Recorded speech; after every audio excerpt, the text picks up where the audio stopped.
It's a pretty unlikely possibility. We've never had a decline in house prices on a nationwide basis.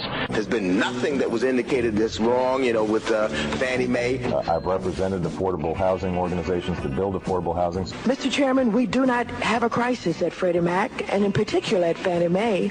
And I'm confident, in fact, that the bank regulators will pay close attention to the kinds of loans that are being made, making sure that underwriting is done right. But you're not going to see the collapse that you see when people talk about a bubble. Let's see if we can distribute risk more broadly and make it easier to provide loans to people who otherwise might not be able to get them. But I do think that this is mostly a localized problem and not something that's going to affect the national economy.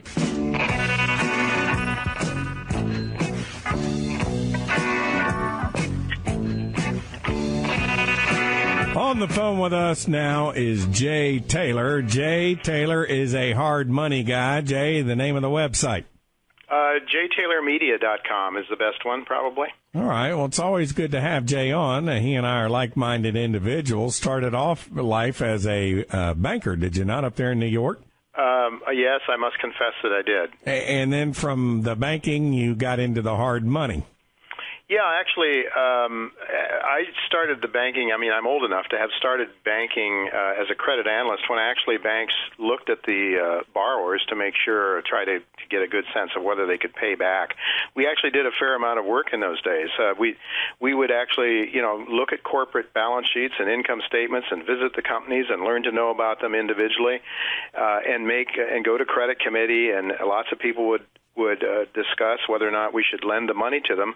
Then the banks decided that they didn't need to do that anymore. They could just throw all kinds of garbage into one portfolio and market that out, and you didn't need to really understand the borrower, whether they could pay you back or not. There would be a certain number of them that would default. You would build that into the price, into the interest rates that you charged. And so, we got lazier and lazier, and I think that's part of what played out with.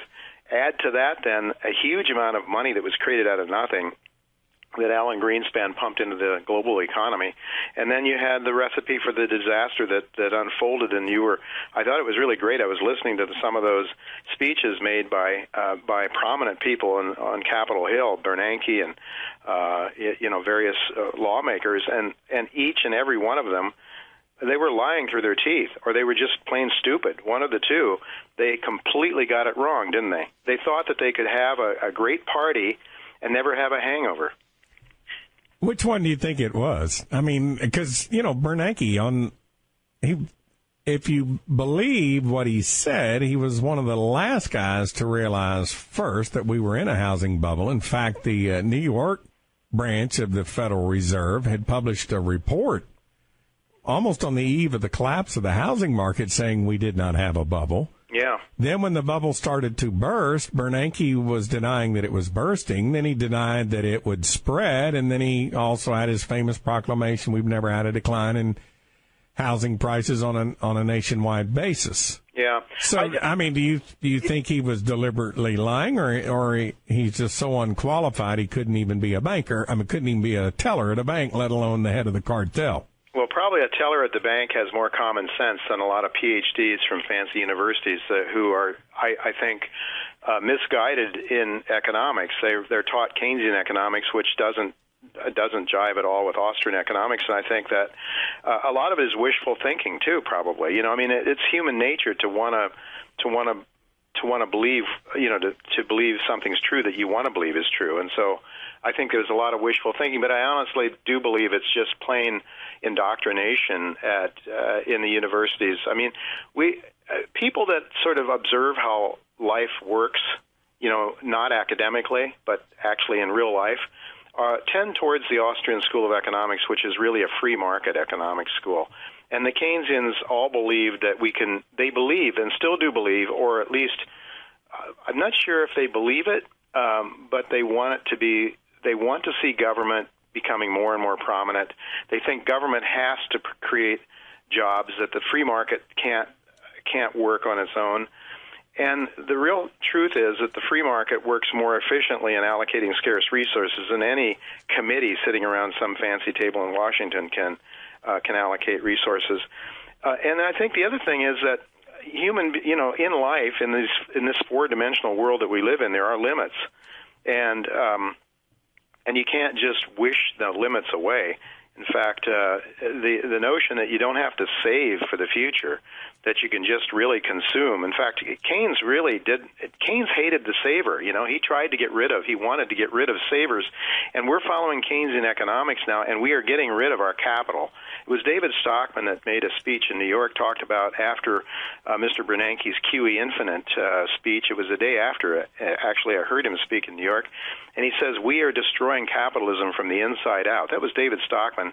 That was Reagan's budget guy.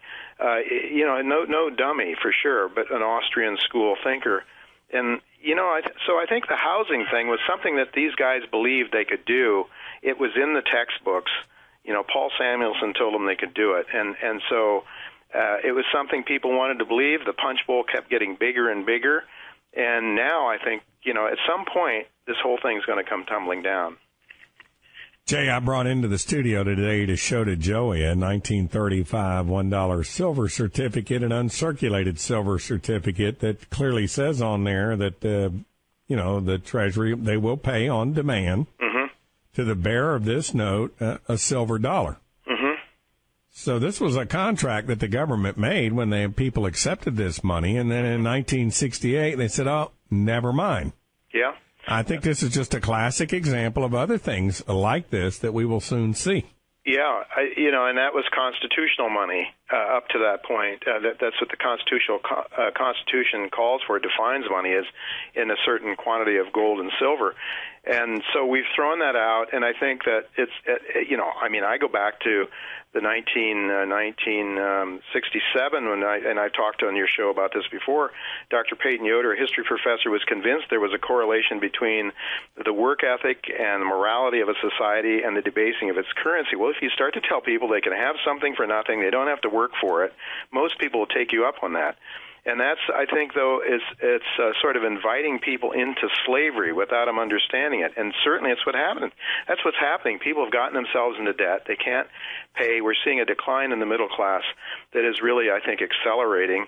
And it's accelerating not only through, taxation, but inflation that is much higher than what the government tells us it is. I'm convinced of that. I mean, I don't know if anybody believes that their cost of living is going up only 1.5% to 2% a year. Do you? Do you believe that? No, but there are a couple of resources out there that do track inflation based on the original basket of goods and services. Yeah. John Williams at Shadowstat is one. Some of the fine folks up there at the Mercatus Center do it. There's an outfit in the UK that does it. So, we have the ability to look at inflation the way it was tallied when they meant to tally inflation. Right. And what we get is, the official narrative, his core inflation of 1.9 or 2.2% or something, and the real rate is north of 9, south of 10 at the moment. Yeah, that's exactly right. So the middle classes, they're losing their jobs, and what jobs they're getting are not paying anything like they used to pay.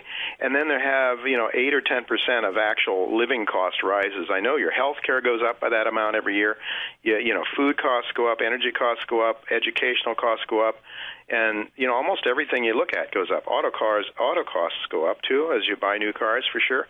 I wanted to buy a CR-V the other day. It was $35,000. It's sort of rich for a Honda, but anyway, that's the way life is. And so I think the policymakers are ruining America. I think David Stockman had exactly right. If you you think about, I think I heard 80% of the capital of the savings in the United States is from people that are 55 years of age or older. Now you push the interest rates down to zero. It means that they have to eat into that seed corn, that capital, to stay alive in their old age. And so America is destroying its capital. It's destroying its future.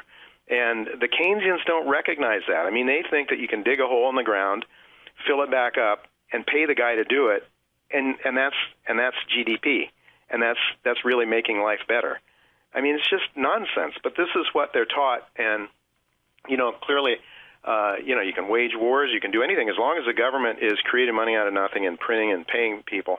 But all you're really doing is reallocating wealth, reallocating resources from constructive means that the market would direct capital towards to this nonsensical stuff. And I think what it really does is, if people are voting for people that will give them something for nothing, And I think it's Ian McAvity that talks about we are now at the point where just about as many people work for a living as vote for a living, or as many people vote for a living as work for a living, produce things or consume things, and it's even Steven. But as the baby boomers get older, that equation shifts even more towards the people that vote for a living as opposed to the people that work for a living.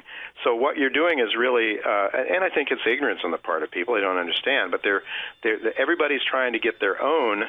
And if you go back now to my professor Peyton Yoder, who was convinced there was a correlation between debasing a currency and morality, I can see it so clearly now, because you make it easy for the government to print money, to give things to people in exchange for their votes, and they'll take you up on it. And now we're running into deficits. Nobody's really talking about cutting government spending.